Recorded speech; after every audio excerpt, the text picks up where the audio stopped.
మూసీ పరివాహక ప్రాంతాల్లో ఇల్లు నిర్మించుకుని ఉంటూ స్వచ్ఛందంగా ఇళ్లను ఖాళీ చేసే వారికి ప్రభుత్వం ఆఫర్ ఇచ్చింది.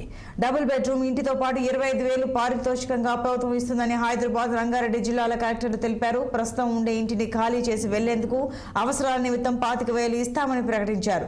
రాజేంద్ర నగర్, గండిపేట్ మండలాల్లో విస్తరించి ఉన్న మూసీ రివర్ బెడ్ ప్రాంతంలో ఇల్లు నిర్మించుకుని జీవనం సాగిస్తున్న వారు రాజేంద్ర నగర్ తహసీల్దార్ కార్యాలయం, రాజేంద్ర నగర్ ఆర్డీఓ కార్యాలయాల వద్ద గ్రీవెన్స్ సెల్లను సంప్రదించాలని అధికారులు సూచించారు.